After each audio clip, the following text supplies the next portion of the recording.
Welcome to Rates and Barrels. It's Friday, November 14th. Derek VanRiper, Eno Sarris here with you with part 2 of our free agent rankings. We want to get those out ahead of the weekend because we have the non-tender deadline coming up in the near future. And I think we're going to see a little bit of movement prior to the winter meetings next month. So just good to get it all out there at once. Eno, how's your Friday going? Tender. What did you do? I don't know. There's like a stomach bug going around the house, and I'm wondering if I've got it. I mean, that stage of like, what is this nausea? Yeah. Okay. Good. Well, we should keep things moving then for the sake of that's the key word. the worst possible outcomes. We don't want that to be a part of the show. Well, I'm really sad that I asked you how you were doing in this instance. But it is somewhat informative, I guess, for me to know that we may have to hit the pause button at some point. So if you want to hear what we think about the top of this free agent class, and you want to know just how much Eno loves Tatsuya Imai, that is 2 episodes in the feed prior to this one, right? It's part 1 of our free agent rankings. Basically, the top 10 and Imai. Where we pick it up is really with the top relievers in this market. You look at this bunch. Edwin Díaz opted out of his deal with the Mets. He's reportedly seeking another 5-year, $100 million deal, but he's 32 years old. And you look at this group of relievers, it's actually pretty solid all around. I mean, there's quality, there's experience, there's high-end strikeout rates. You've got Díaz, Devin Williams hits free agency, Robert Suarez opted out of the rest of his deal with the Padres. Ryan Helsley coming off of especially a bad second half after the trade to the Mets. Raisel Iglesias, kind of a bargain bin type maybe within this group. And if you're in the market for a top tier reliever, you're probably a team that runs a massive payroll, right? I think you can kind of narrow down the Díaz suitors just based on teams that are at or near the top of the league in payroll, because it's a luxury that many teams will not allocate resources toward. So I guess my first question for you looking at this bunch is, given his age, given what we've seen over the course of his career, how comfortable are you, if you are running one of the deep-pocketed teams, giving Edwin Díaz the kind of contract he's seeking? Well, the 97-mile-an-hour fastball, he's still got it. I think he's the safest bet. He's the safest bet. I think it's pretty an obvious thing to say.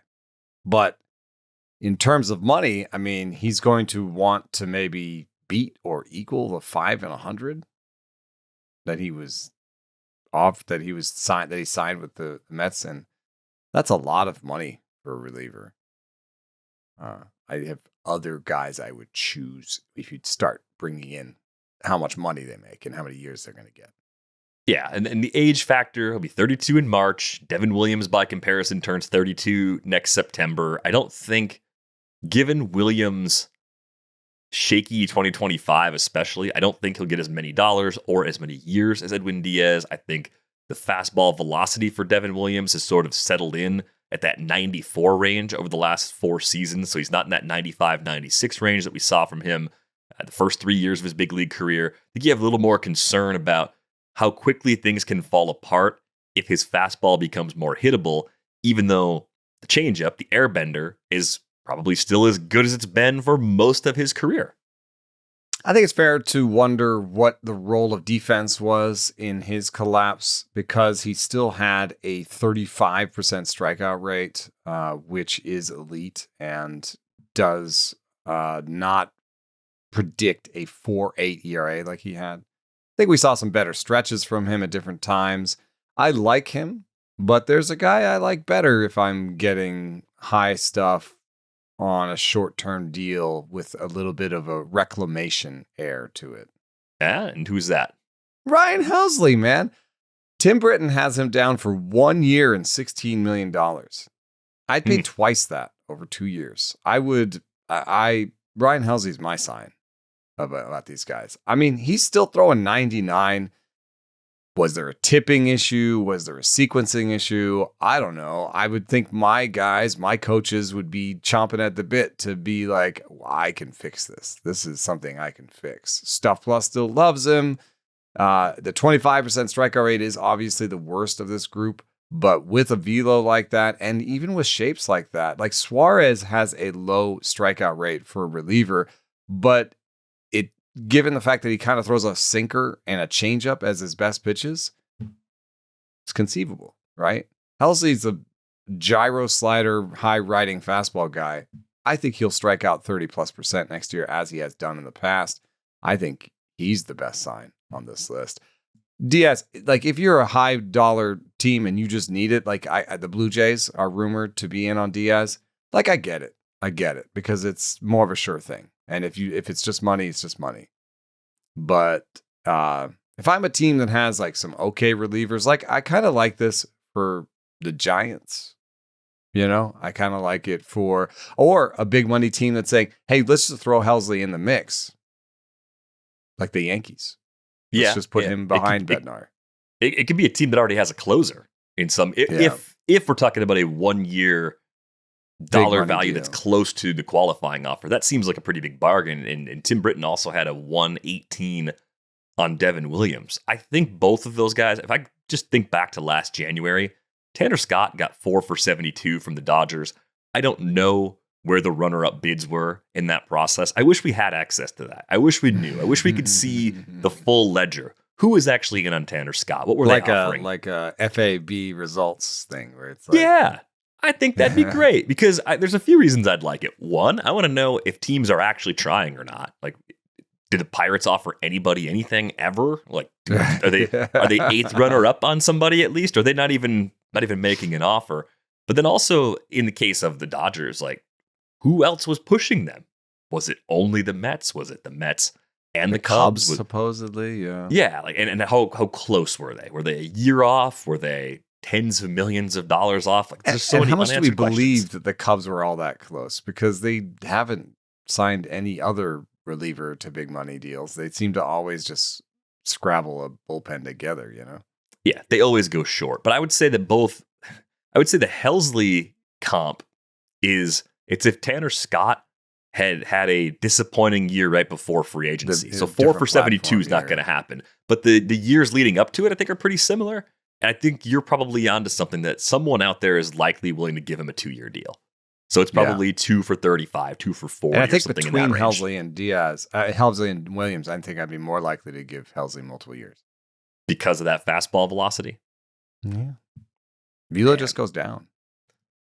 On a 2-year deal, I think I'd still prefer Williams. If I had to go 3 or 4 to get one of them, that might be enough for me to flip it because that's the main concern. If Williams loses another tick and a half on the fastball, I think people can sit more on the changeup, or the fastball's just going to get hit so hard, he's going to be a lot less effective than he is right now. Suarez is like just in the middle of this conversation, in between the two, like gonna get more years, gonna get more money, but isn't as good as Diaz, doesn't get the strikeout rate, has the velo, but doesn't really have a case for increasing the strikeout rate, hasn't shown a real aptitude for adding pitches. So you can't be like, oh, we'll just give him a blah, blah, blah.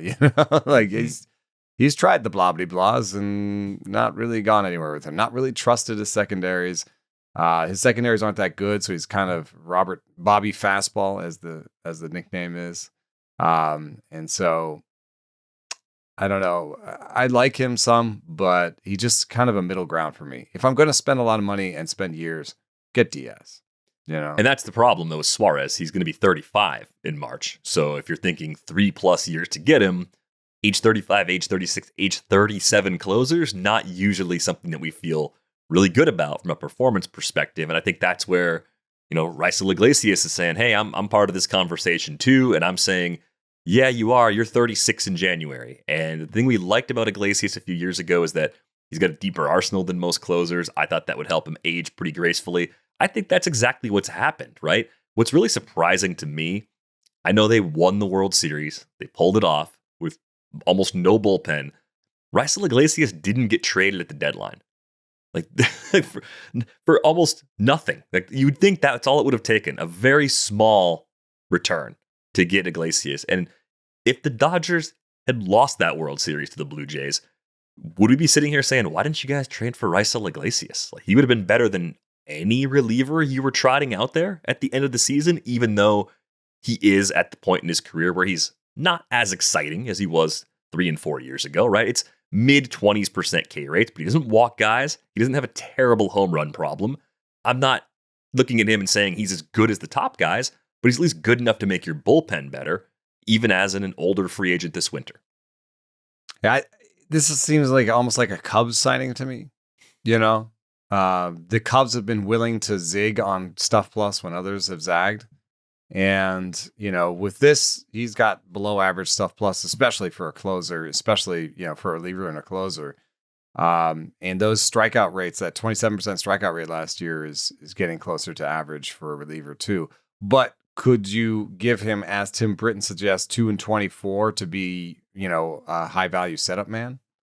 Like or could he be in that Kenley Jansen stage where like he's a get you there closer? Like we have get you there starters. I've never thought about this before. How about a get you there closer that, always loses his job in September? Very bleak. But if you had someone that you liked longer term for the role that maybe hasn't had it yet, and you're going to mix and match a little bit, you're sort of like, we'll keep it easy on Palencia for the beginning of the year, and then Palencia will, be our closer in September and October. I could see something like that. The other way to frame it is just think about all the relievers in the league, closers, non-closers. Is Raisel Iglesias top 40, top 50, top 60 reliever still with his current skills? Could he be a setup guy? Yes. Yes, I think he still fits the bill for that. So I think he'll do okay despite his age, even though I don't think he's locked into a ninth inning role. It really depends on where he goes. Whereas the top end guys, it's easier to see them landing in places where they're going to be the primary sources of saves. So if you're drafting early and you're getting a discount because of the uncertainty, I think you can do fine with pretty much all those top end guys. The bottom end reliever market will come up later in the show when we're talking about the bargain bin. So you'll have a chance to wax poetic about Brad Keller and Luke Weaver and Sir Anthony Dominguez. Like they're all going to be fair game. They're just not part of that upper crust.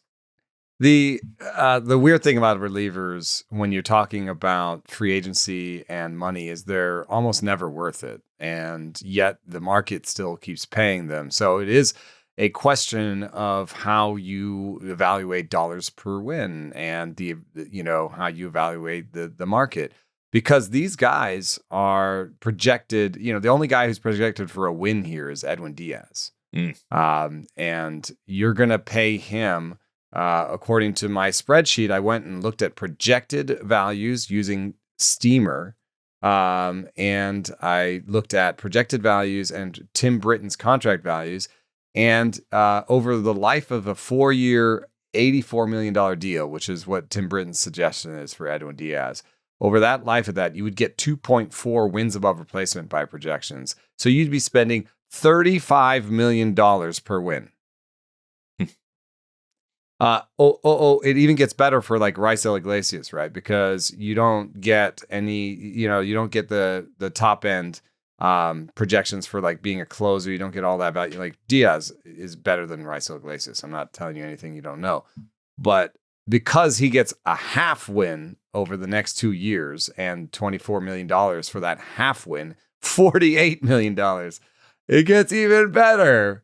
I'm going to talk about why I like Michael Kopech a little bit later, but he's projected for 0.2 wins over the next 2 years and to gain $22 million. That's $110 million per win. Now, this is why, I've seen analysis where somebody said dollars per win is $8 million. But you know what they limited the pool to? Players with a 2-win projection or better. Okay. Yeah. That's probably more fair since relievers don't get enough chances to reach that level very often. It's very hard as a reliever to be a 2-WAR player. Yeah, but the whole idea of wins or replacement is to put everyone on similar footing. Right. That's the whole idea. And yet the market doesn't treat them that way. Relievers just get more than their wins above replacement suggests they should. You could say it's a failing of the market. The Cubs might say, yes, it's a failing of the market. We're not going to do that. Other teams are just like, no, it's what the market is, and we're going to spend it. So I just wanted to point that out, that when you hear me talk about $11 million per win or $12 million per win as being around where we're at, that's because I include relievers. Fair enough. And they're $110 million per win. Hey, it's not efficient, but no one's going to ask those questions if you bring home a title, right? It's also not a lot, right? Like $22 million for 2 years is not a lot of money compared to what the position players get. Right. If we live in a world where Tucker ends up getting 350 or 400 million, then it's a drop in the bucket by comparison. Oh, yeah. By the way, I did want to report this one because, it also matters what your projection system is, right? So Steamer is not necessarily my preferred projection system. And I think their projection for Kyle Tucker is incredibly low, 3.7 wins. But if you use that and age it like you normally would, and you use Tim Britton's $460 million 12-year deal as your baseline for Kyle Tucker, that's $25 million per win. I just wanted to throw that out there. I think some of the baseline assumptions here are wrong, but Steamer's the one that has a war projection out. So, hey, that's where we're at right now. I've got a would you rather, and this is from the next tier of starting pitching. Two guys that have dealt with a lot of injuries in their career. One, I think, with more severe injuries more recently than the other. Michael King versus Brandon Woodruff. And it looks like there's kind of a consensus rank. If you look at the free agent big board at The Athletic that Tim Britton, Aaron Gleeman, and Chad Jennings put together, and your rankings are on there as well, no one has Woodruff ranked ahead of King. So for me to even ask the question seems a little bit silly, but I'm asking it because are we sure there's that much of a difference between Michael King and Brandon Woodruff from a stuff perspective right now? I'm looking at your model, and I see Brandon Woodruff, one above average pitch by Stuff Plus post shoulder surgery. That was his four-seamer. He threw it 31% of the time, too, so he did a pretty good job, I think, not overexposing that four-seamer. Both have good command. For King, by the way, the pitch that's above average is the slider. So 99 Stuff Plus overall, 102 location plus. Woodruff's a 96 and a 107. Given that Woodruff was coming off of major shoulder surgery, I'm willing to open my mind to the possibility of a slightly better stuff number coming back in 2026 because he's finally off the rehab hamster wheel, let's call it. And we've had some questions about how healthy Michael King was in the second half, even though we did see him before the season was over. He pitched in the playoffs, had a couple of outings over the course of the second half of the season. Should the gap between these guys be as wide as it's projected to be? Or do you think there's actually kind of an interesting risk-reward payoff if you get Brandon Woodruff, who, by the way, would have to turn down the qualifying offer? I'm putting this question out there under the assumption that he will go out and try and get more than the QO as a free agent. King has that option as well. Right. Projection on King from Tim Britton is 3 years and $75 million. So for Woodruff, it's 2 and 40. So the King is an easier decision probably to reject it if he's got offers like that out there. Woodruff might actually take it. Yeah, he's right on the borderline. I could see him just staying where he's comfortable, where he did the rehab, and feeling good about that amount of money for 1 year. But now that you say all those things, that's my prediction. That it won't even be a choice. He stays. They offered him the deal. It's a 1 and 20. If he's only going to get 2 and 40 otherwise, then 1 and 20 and bet on yourself. That's what I kind of see happening. If they were both on the market, I think it would be a fascinating decision because Woodruff is so fastball heavy, and it's 2 fastballs, actually 3 fastballs and a changeup. He's a righty without a breaking ball right now. And do you sort of bet that like in the years, like he used to have okay breaking balls, could he get those back? Were those breaking balls only velocity dependent? And if he doesn't get the velocity back, he doesn't get, so you'd have to look at the model and say, can he make these breaking balls better without adding velo? And I think, if he throws a changeup and he throws a sinker, I think a sweeper seems like something he could throw. And throw more often. He threw a slider 1% of the time last year.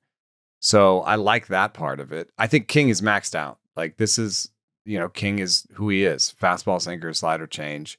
Dependent on command to make that changeup good. At his heart, a great sinker sleeper guy.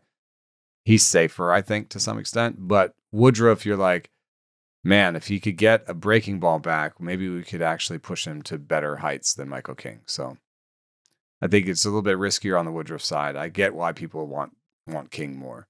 But at those 2 contracts, I could see choosing Woodruff. the guaranteed option that you could have is King versus Shota Imanaga, right? The projection's also different there. 1 for 22 on Shota versus the 3 for 75 on King, but they're ranked right next to each other on the big board. What would you do if you're choosing between the two? And let's assume in this case, there's another suitor at least pushing you to a second year if you want Shota. You're not going to have a 1-year deal versus a 3-year deal in this particular version of how it plays out. Y'all, I am out on Shota Imanaga. I cannot. I could talk to you about how only 7 pitchers threw 100 innings and had a worse fastball last year in terms of velo. I could talk to you about how he was bottom third in strikeout rate at 32 years old. I could talk to you about how the stuff is starting to go, and I don't believe that he can really recover it. I know that there was an injury factor there, but at 32 years old, his strikeout rate dropped 5 percentage points. I looked at other pitchers that were over 30 years old and dropped 5 percentage points using Fangraphs, and the list is terrible. It is James Shields, who had a 5 ERA after Clay Buchholz had 1 more good season. Mike Fiers had 578 more innings with a 4.3 ERA, and I don't think you want to sign late career Mike Fiers that hard. Jordan Zimmerman had a nearly 6 ERA over 414 innings pitched, and that is a good outcome. Andrew Cashner had a 5 ERA over 2 half seasons. Cole Hamels had 2 more good years. Is he Cole Hamels? Jeremy Hellickson had 2 half seasons on his way out. Corey Kluber had a 5 ERA over 335 innings pitched. Marco Estrada had 23 more innings pitched with a 6.85 ERA. Jay Happ had 1.5 more seasons. Anuel Sanchez had 120 more innings with a 5+ ERA. Masahiro Tanaka had 48 more innings before he went back to Japan. And Marco Gonzalez had 80 more innings pitched with a 5 ERA. So those are some of the worst drop-offs that you can remember in the past. I mean, I think that if he was the good part of this list, you spent your money badly. You know, like the good part of this list is Mike Fiers and Cole Hamels. Cole Hamels wasn't getting multiple years. He did get some of those 1 in 20 type deals. So if you want to bet he's Cole Hamels, I guess there's some similarities. Left-hander, good changeup, basically. So be it. But don't give him many years. He should have taken the deal that he had, where he had multiple years that were guaranteed. That's how I see it. Yeah, the option the Cubs had was 3 at $57.75 million. They declined that, so I don't know if he's going to reach that level, but I think maybe you could split the difference. You might have enough suitors who could see a bounce back to what we got in 2024, despite your impressive recall of many, many similar pitchers who just didn't come back. That's certainly a possibility, but I think he'll get basically the 1 in 20. He'll basically get the qualifying offer. You're on shouldn't have rejected it. You're on the Britain projection in this case, and then kind of circling back to King just for a second. Like, where are we at on King?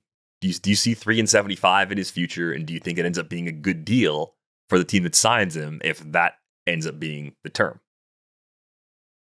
I mean, it seems like a lot of years for a guy who's had his history. I mean, like, how many years has Michael King been a good starting pitcher with a lot of innings? 1. Yeah, is there 1 in the majors, maybe 1 in the minors? Yeah. I mean, you're going to now give him 3 years and assume that he's just going to, like, if you're giving him 3 years and $75 million, you're a big market team that's paying him just like the Dodgers, right? Like, I'm not saying he's going to go to the Dodgers, but I'm saying that's the kind of idea you're having, where you're like, just be healthy for me in October, please. Right, I'll take 110 to 130 innings in the regular season as long as we can make sure you're good for the final, 8 weeks of the season, like all of September, all of October. One thing I will say for him, which is not true of a lot of the pitchers on this list, there's probably 5 pitchers, maybe 4 pitchers on this list. I do think he's a game 1 through 3 starter in the playoffs. Yeah, I think that's where that extra nudge comes from in terms of years and dollars. I think when teams see a player like that available, it's hard to develop pitchers that good.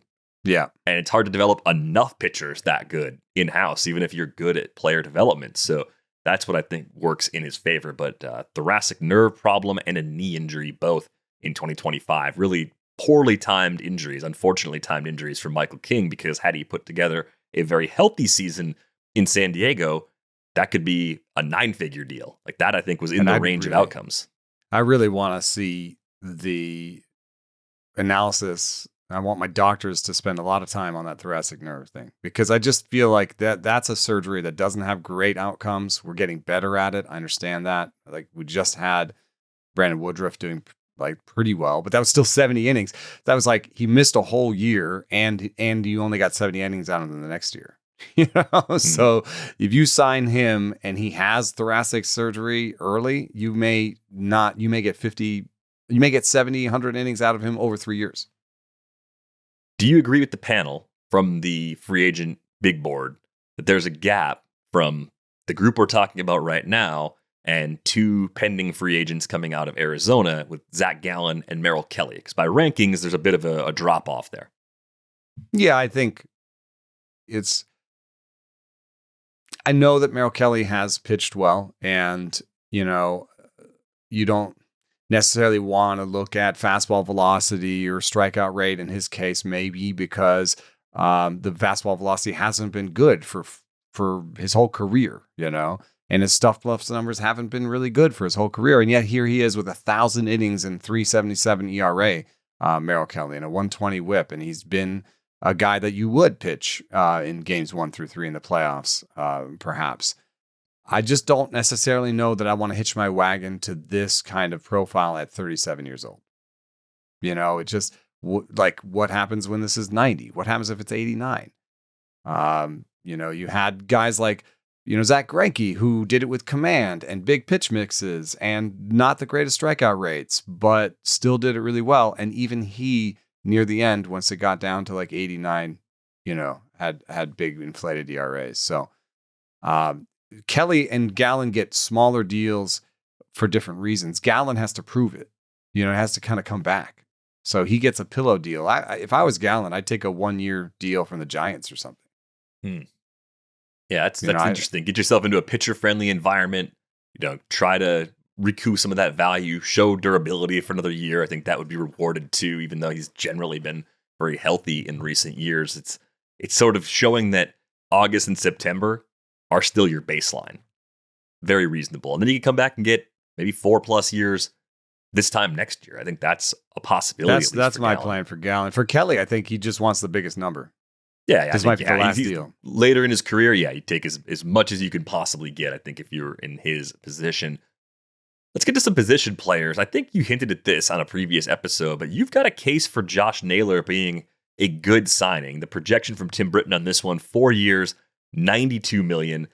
I look around at all the possible fits, and my gut instinct is a return to Seattle actually makes a lot of sense. That was an ideal fit in terms of a need. It just seemed like it's a profile that'll age pretty well. Kind of feels more like the bin they'd be shopping in, trying to not only sustain what they did last year, but then maybe go and add one more thing aside from Naylor to try and make a run back into October. Yeah, I think that, well, first of all, here's a slight thing that will relate to a table we'll see in a second, which is that there is evidence that wins above replacement is too harsh to DHs and first baseman. And if you want to go find it, there's a Jeff Zimmerman a piece on it where he finds that they dock them too hard in the defensive penalty and wins above replacement to the tune of maybe like a half win a year. Now, that doesn't seem like that big a deal, but, if you're talking about what Josh Naylor is projected to do over the next, 4 or 5 years, a half win at the beginning, is a big deal. It's going to be age over time. That's a whole year of aging, a half win. Steamer says he's going to be a 2.2 win player next year, just barely above average, but it also, Steamer gives him 569 plate appearances. I don't see why you need to do that. I'm going to go a little bit more to the 2.5 win guy. And at 28, that's, your traditional aging is 2.5 wins, 2.5 wins the next year. Then you start aging him 2 wins, 1.5 wins, 1 win. So, by the end of it, he's a 1-win DH basically. But will he still be making contact? Probably. Will Will he maybe only be hitting you 15, 18 homers then? Maybe.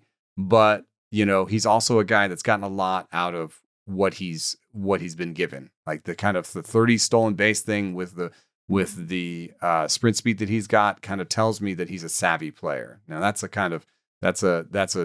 non-numbers thing necessarily, but I like that he's a savvy player that makes contact, and a lot of it's hard. Now let's just look at this using the 2.2 win steamer projection, which I think is pessimistic. Now what I've done here is taken all of the pit players that were projected to be above average next year, take their Tim Britton years and salary, and then rank them by dollars per WAR. This pumps out that Gleyber Torres is the best value among everyday players in terms of projections. That you have to believe that he's a 2.8 win player next year to believe that. And we'll do a little bit more of a dive into Torres in a second. But you got Grisham on here, Polanco, Suarez. It's kind of predictable to me that these guys are, values because they're not high-end guys. They're kind of middle class, and the middle class is dying in baseball. So, these guys are all older or not projected to be impact guys, right around league average. Some of them have defense as a big part of the package, like Grisham. So I'm not necessarily jumping on the train of all these guys. I just wanted to show you that these guys are values by dollars per WAR. And there is Josh Naylor, who, I just, at 29 years old, with the strikeout rate the way it is and the power, like in terms of strikeout rate, Polanco was better, and in terms of power, but that was a kind of a 1-year thing, maybe. It was a kind of, one of his best years. In terms of strikeout rate and plate discipline, Torres is there with him. But Suarez has more power. Naylor's kind of this middle package, right?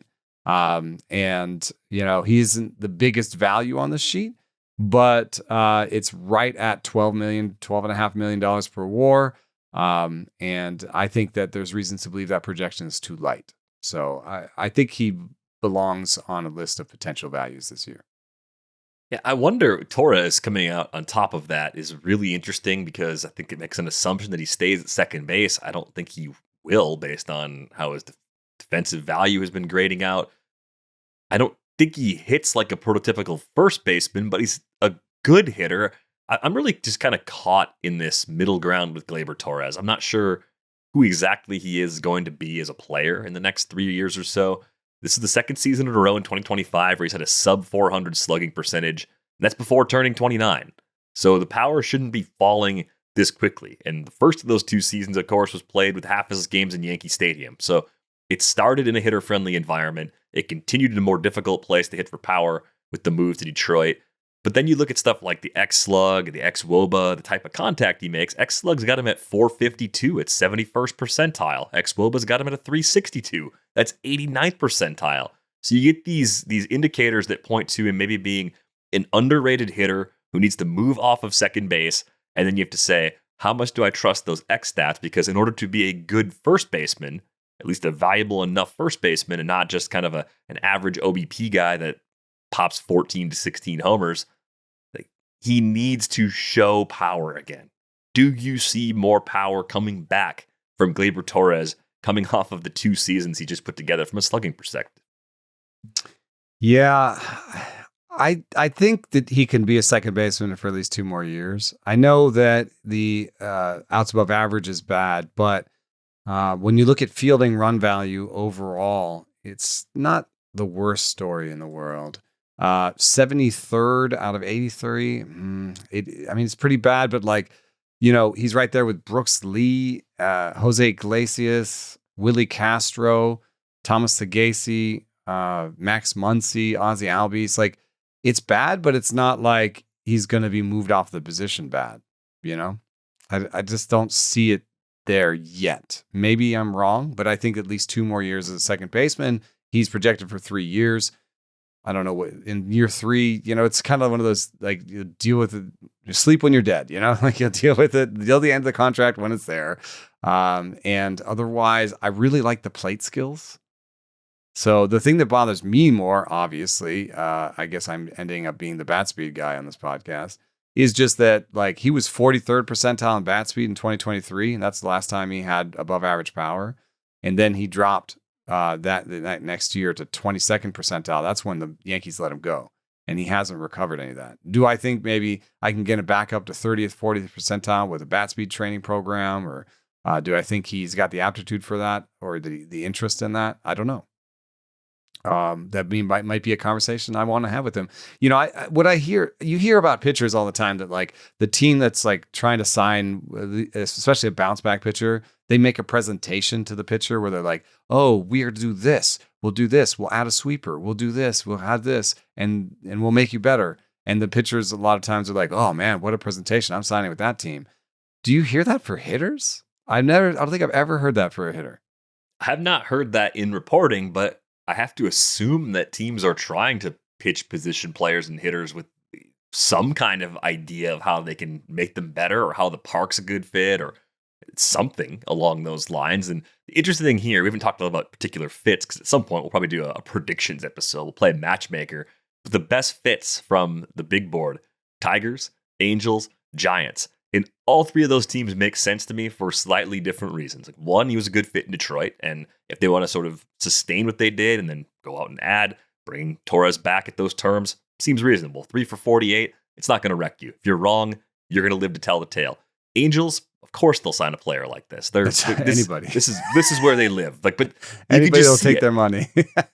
Yeah, and then the Giants, like Gleyber Torres. Yeah, that kind of sounds like a Giants sort of player.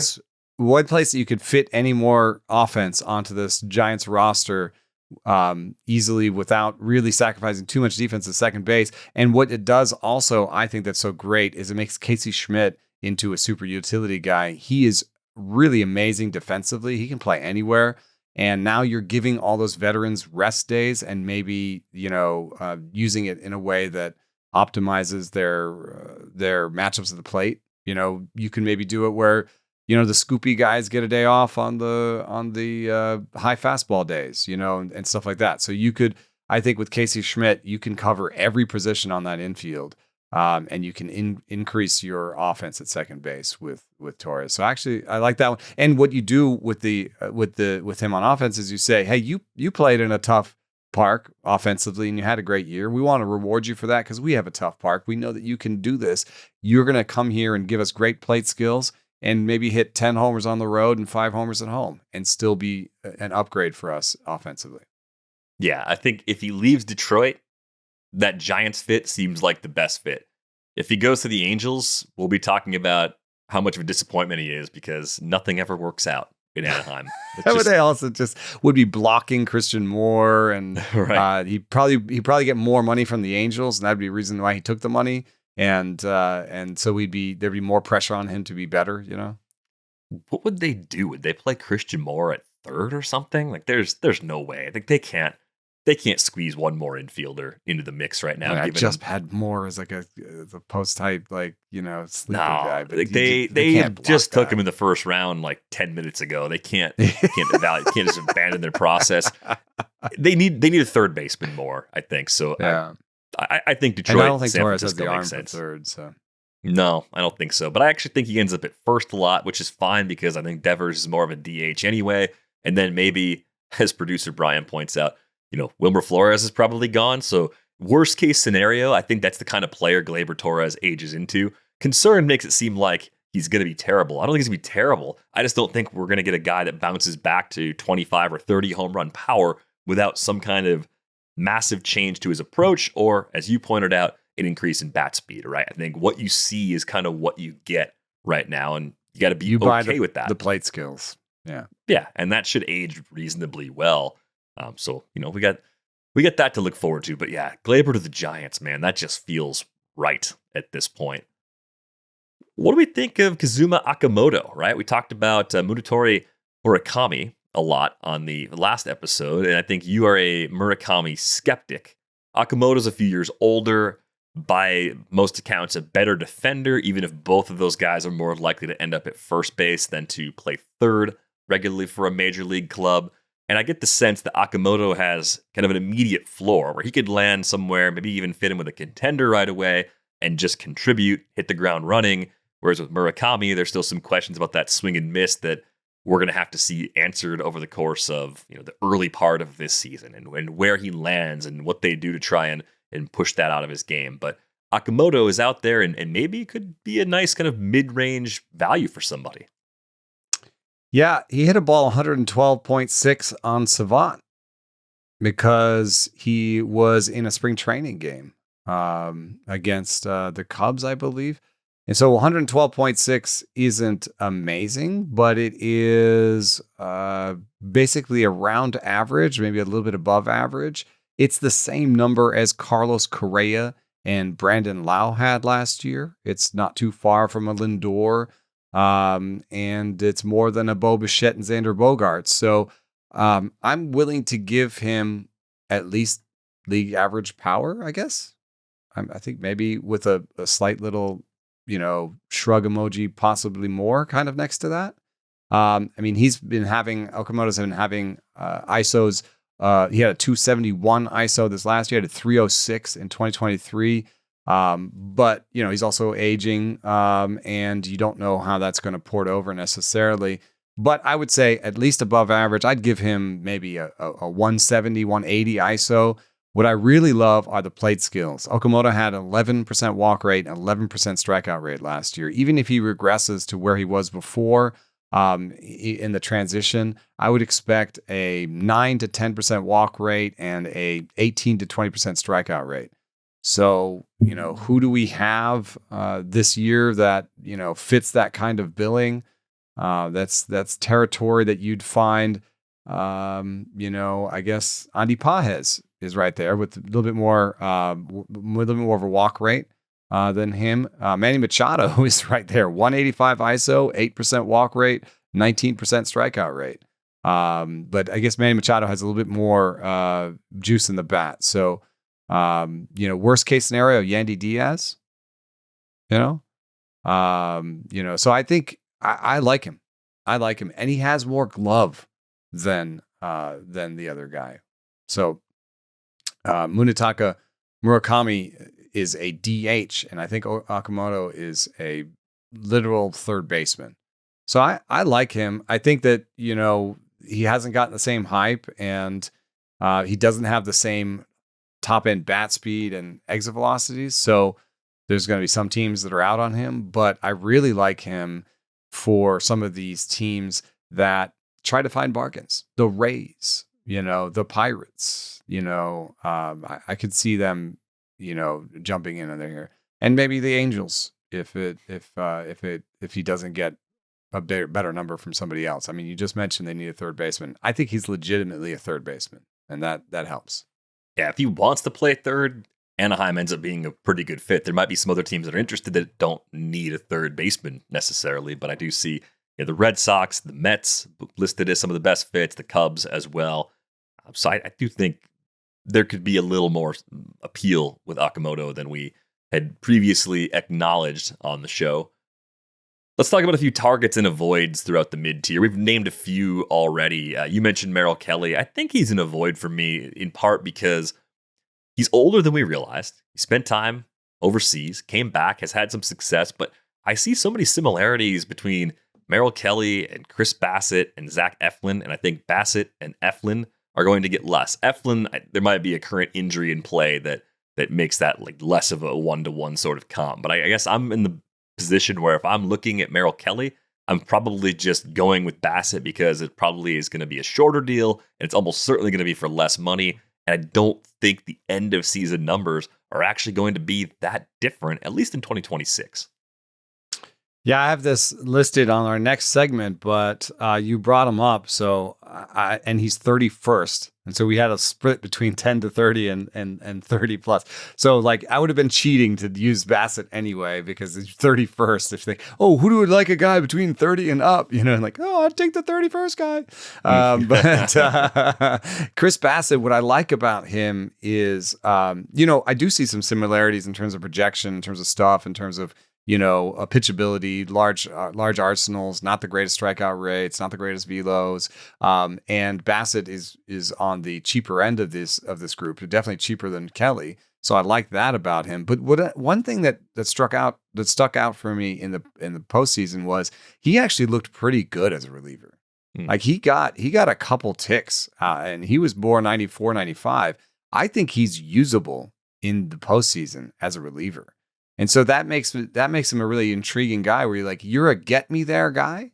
And we just talked about this earlier. Get me there guy is a starting pitcher who's not going to pitch in the rotation in the postseason. But you're a get me there guy who has kind of proven to me that you can maybe be an asset out of the pen and not just like a guy who goes to the back of the pitching staff and is not really used anymore. Right.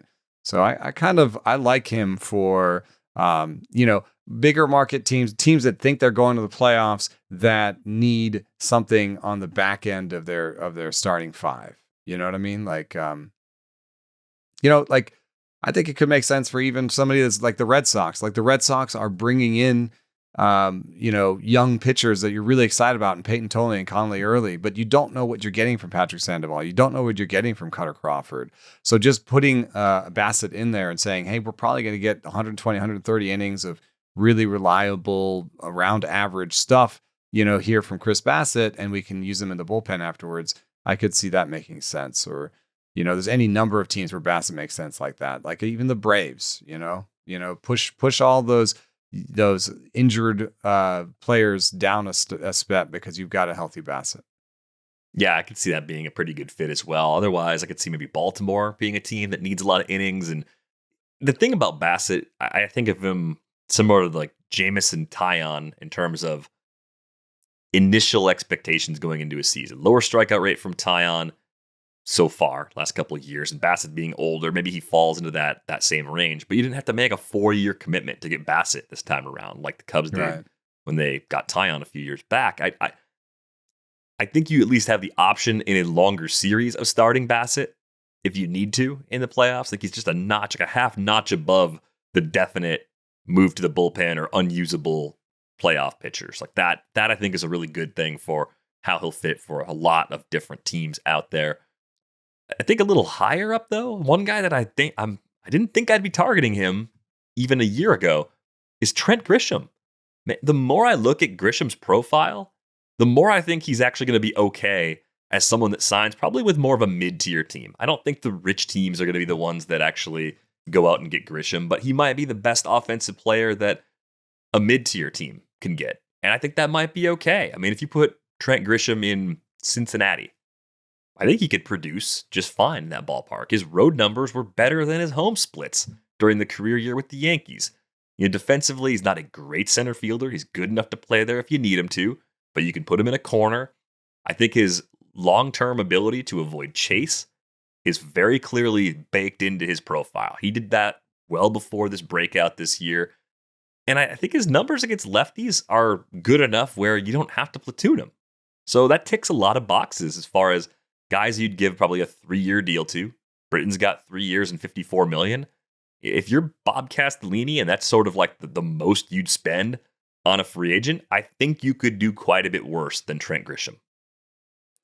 Yeah, what's weird for me is that I don't have a source of the breakout that I can point to. The bat speed was the same as ever. The chase rate was the same as ever. I thought maybe he got more aggressive and swung more in the zone. You didn't do those things. I don't have in terms of the swing tracking, I don't really have anything he's done. He still lets the ball travel a lot. He did not go get the ball anymore out in front. He didn't change any of the aspects of his tilt or attack angle, really, attack direction, not really. So I don't know why he was better. And that bothers me because, for the rest of his career, he's been like a 90 WRC guy that I think you like because he can play center field and he can take a walk and he can be better than his batting average. But last year, he was a legitimate slugger for the first time in his career. And I just don't have something easy to point to about that. It's maybe it has something to do with approach and when he swung and what counts and at what pitches. And in that case, I would just hope that my hitting coach was as good as their hitting coach. Well, if you're the Reds, I think there's then a lot the of answer's risk here. Probably no. It's risky for sure. The thing that I see that's different, better results on fastballs each of the last 2 seasons. He wasn't a regular in 2024, but he was a regular in 2025.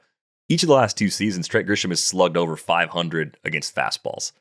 Prior to that, there were some struggles against fastballs going back to 2021, a 354 slug that year, 2022, a 413 slug. So I think in order to do enough damage to be a regular in the long run, you have to hit fastballs. Jed says it all the time. It makes perfect sense. I think that to me is the thing that's different, and the why probably requires a little bit of further exploration, but that to me is like a tangible multi-year adjustment that probably happened, and it's probably coming from pitch selection. Getting those swings off at certain times, looking for fastballs or anticipating fastballs maybe a little bit more often. And given the plate skills we've seen throughout his whole career, that seems like it might actually be sticky to me. Yeah, I'm looking right now at, how often did he swing it in 0-0 counts? Did he hunt? Did he hunt fastballs early in counts? And yeah, I mean a little bit more. If I expand that to just early in general, was he just swinging more early in counts? Yeah, a little bit, but I'm not seeing a smoking gun, and the whole package just screams to me like I would love to give him a 1-year, $15 million deal. I'd love to give him, some of the succession of Harrison Bader deals. He's like a kind of a lefty Harrison Bader with a little bit worse defense. Yeah, definitely not the glove that Bader brings to the table. Pretty big drop in terms of center field defense. He didn't play a ton out there by comparison, nearly almost 3 times as many innings. He was a -11 by defensive runs saved in center field for the Yankees this year, and even 0 in 2024. But I think if you're largely going to play him in a corner, play him in center if someone gets hurt, sit him against the toughest lefties you see, I think you might be pleasantly surprised. I think he was making more contact in the zone and chasing even less than usual each of these last 2 seasons. So I see a little bit of a doing the thing you do well sort of peak from Grisham, and I think it might be a little bit more sustainable than some folks want to give it credit for. What are you doing with Jorge Polanco? Back on the market, long history of knee trouble. The actual terms of the deal are, I mean, by projection, 2-35, like lives in that's not going to mess up any team's future. If that's the case, I'm probably just in because the price is low. But what are you really getting with Polanco in 26 and 27? Yeah, I'm in. It's just a short-term deal, and even if he regresses when it comes to strikeout rate, last year was his like second or third best strikeout rate year. Even if he regresses to 21%, he's going to be an asset when it comes to making contact. He, for his career, has had basically a league average walk rate. He's not a big chaser, so you wouldn't expect him to just start striking out a lot more because he chases too much. And yes, he isn't my type in terms of like high bat speed or great exit velocities. But I'll take the, average-ish plate skills. I'll take the above average power, at least in demonstrated ability. I'll take the whole package. I'd take him as just an extra hitter. And I like that he's a switch hitter. At 32, I don't think he's going to fall off the table. And on a 2-year deal, he strikes me as just like almost Bassett, like, it's just like he's an extra hitter. He's like, I can't sign Jorge Polanco as being the Pirates and be like, we signed Jorge Polanco. You know what I mean? Like it has to be a team that has a bigger market, more money. That can be like, we're just adding this. Maybe he's going to platoon. Maybe he's going to do this. Maybe he's going to be a super util. I think of a little bit like the DJ LeMahieu signing in with the Yankees, the first signing, where like they didn't have a place for him necessarily on the infield, but they were like, we're just adding a bat, So some team that, doesn't need to depend on him. That's what I would like. That's probably fair. I mean, a reunion with the Mariners makes a lot of sense, but then, yeah, because they have young guys. They have all these young guys that could come in if he gets hurt or whatever. I just keep looking at the Mariners though and thinking they got a couple of young infielders that are probably going to break through. You need to get just a little better than you were. And you can't do that while spending all the money it's going to take to retain Naylor and Polanco. Like your budget is not much bigger than bringing both of those guys back based on recent historical trends anyway.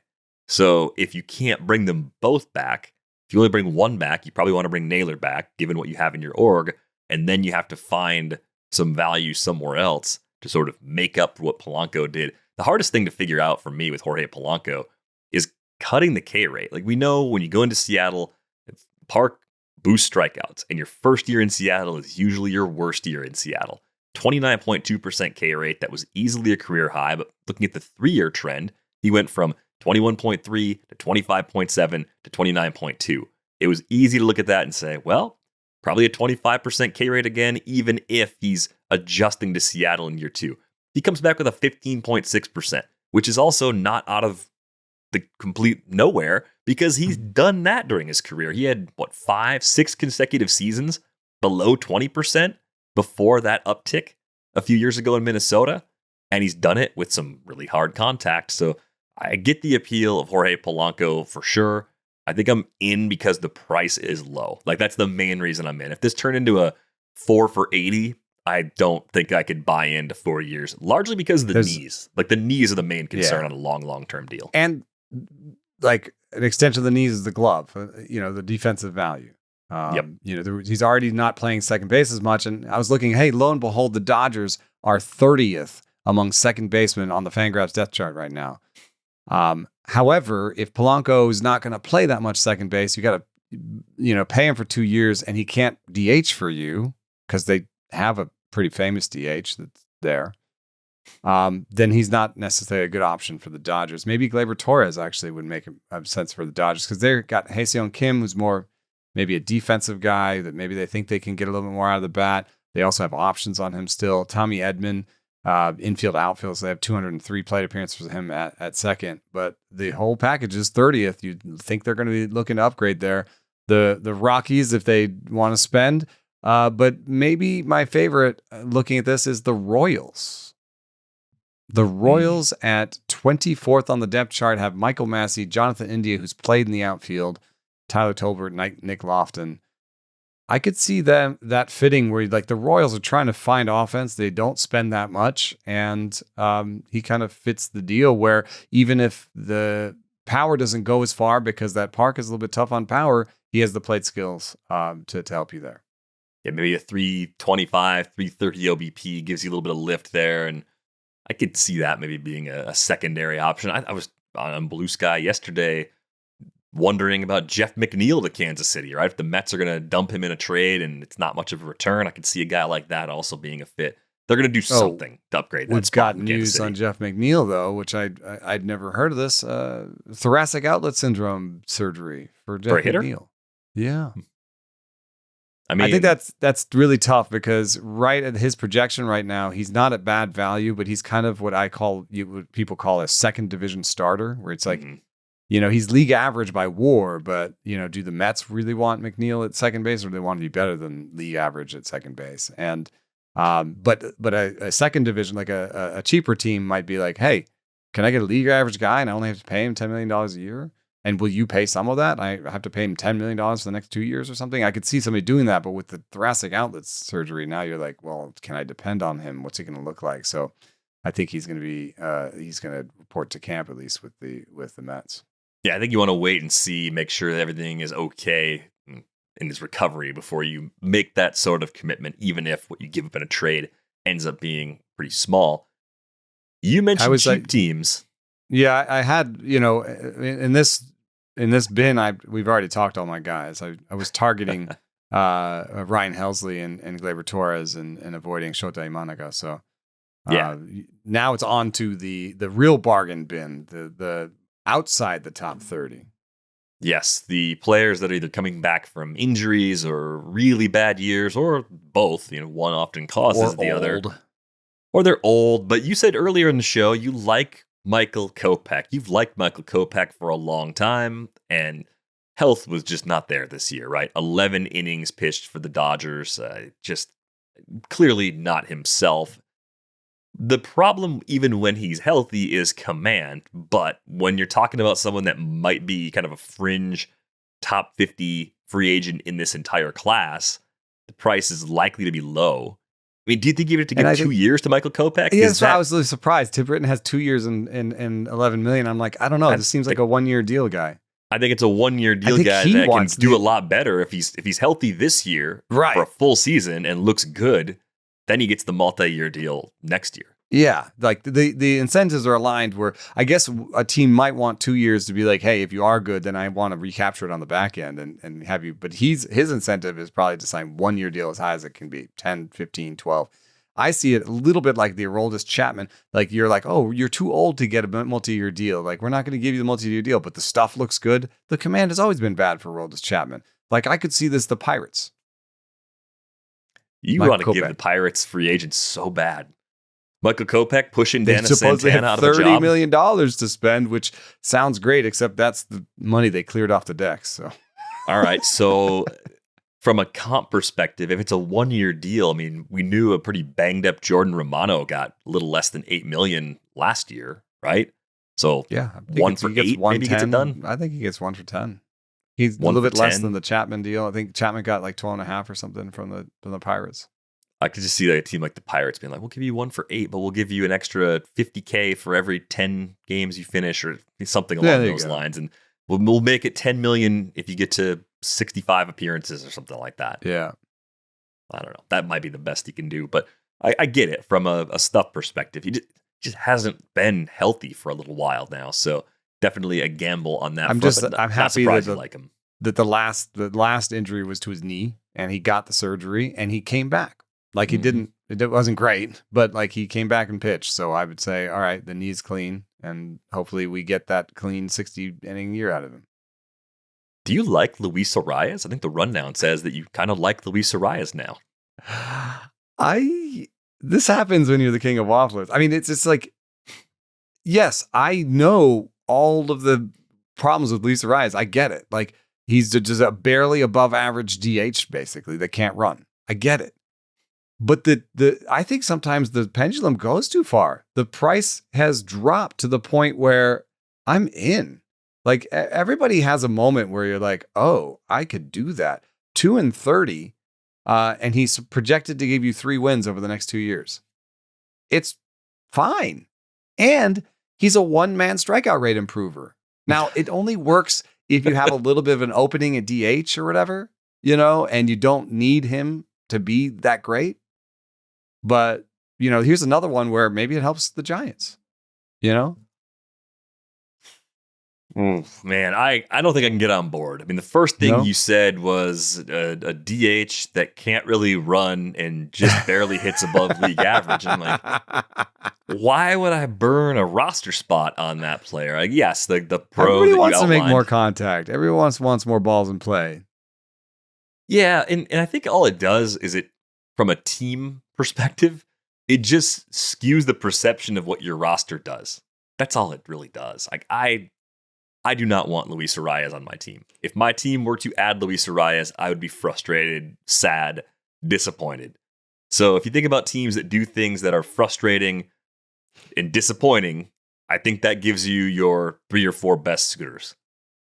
In terms of projections, for just next year alone, he is 6, 9, 12, 14th.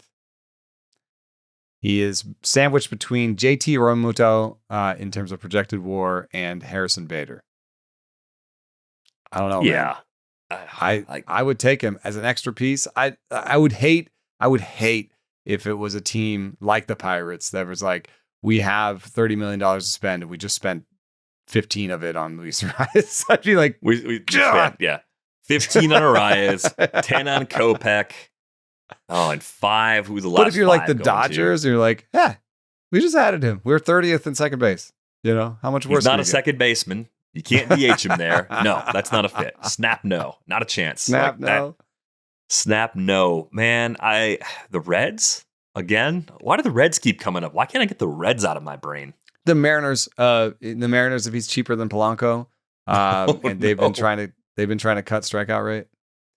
Clogging the DH spot happens in real baseball. It does not happen in fantasy baseball. We've got to make sure we flip that narrative around. I think Seattle needs those DH reps for Cal Raleigh. I think they need to leave a little more there. I don't think you want to put Luis Arias on the field.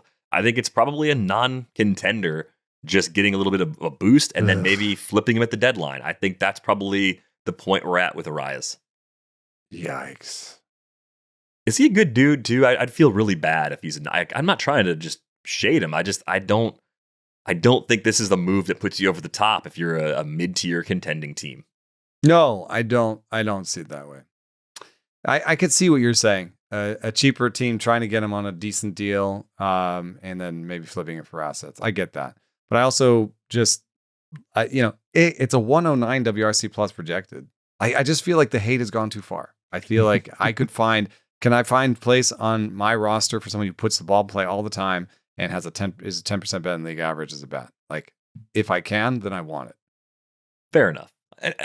Look, it's not black and white. Like the world is gray, full of colors. It doesn't have to be terrible. Doesn't have to be amazing. He can just be fine. I think I'd rather use the roster spot and the money in a different way.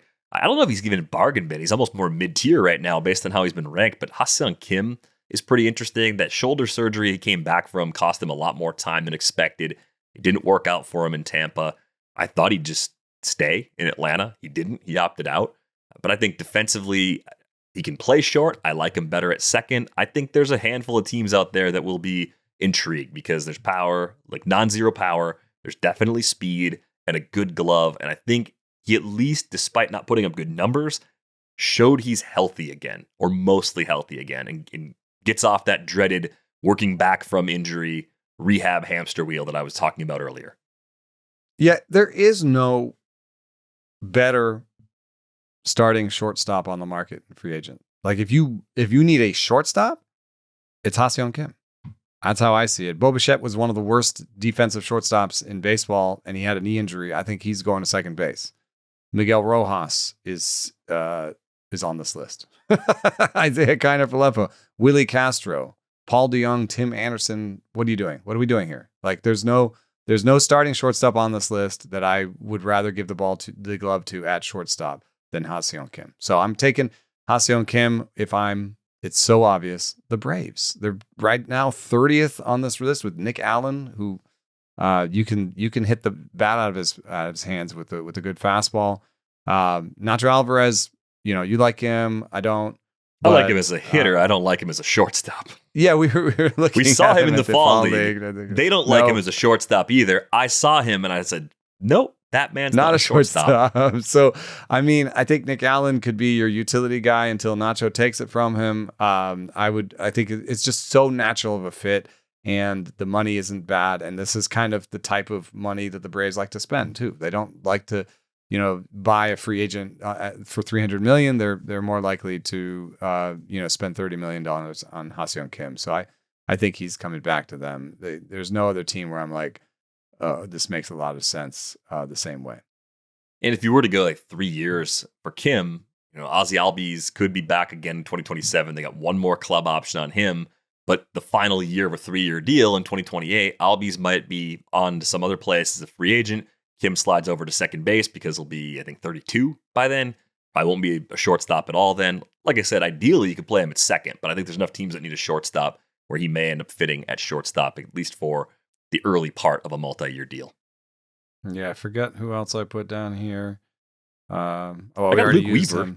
I got Luke Weaver on there. You're like, do you sign Weaver and say 7th inning guy, 8th inning guy, or do you sign Weaver and say, we think you are this year's Clay Holmes. We think you actually have enough experience in the past as a starter and do enough things well where we're to turn you back into a number 4 starter type. I think he's a reliever at this point. The reason I say this is because everybody has a drop off and stuff when they go from relieving to starting. If you do that for him and it's about a 5-point drop, then his fastball's averages to below average. The cutter is right now 81 stuff plus. And he's never really shown a good breaking ball. That's why he ended up going to the pen. So I'm buying him as a setup guy.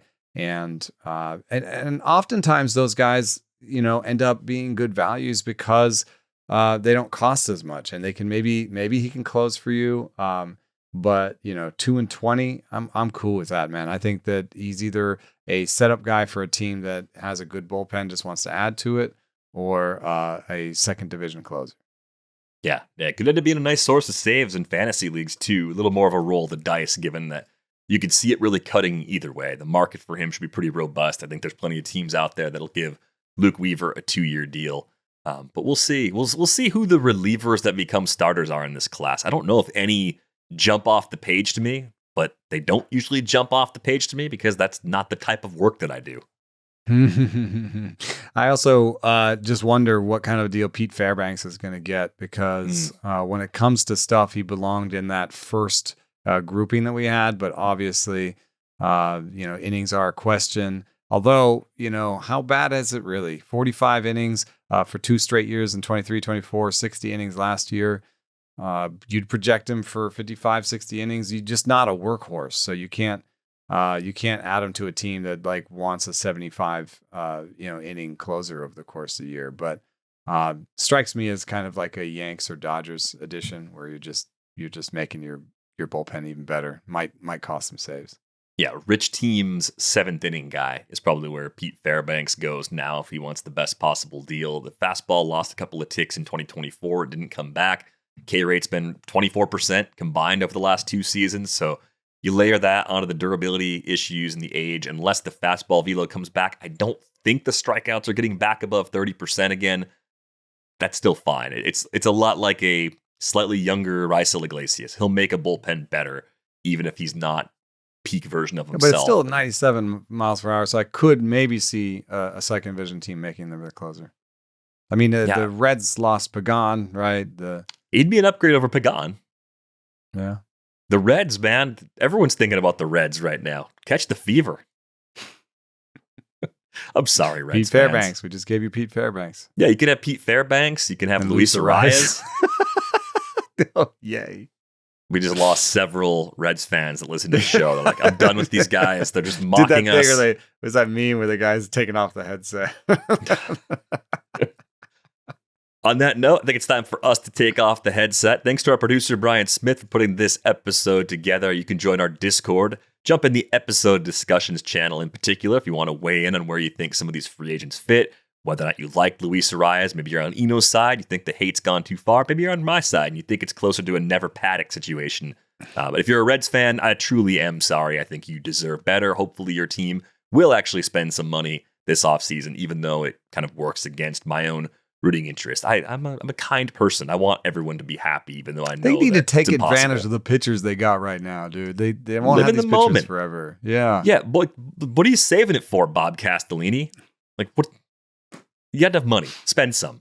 Try it. You might actually have some fun. People might actually like you if you spend your money. Imagine that. That's going to do it for this episode of Rates and Barrels. We're back with you on Monday. Eugenio Suarez to the Reds. Thanks for listening.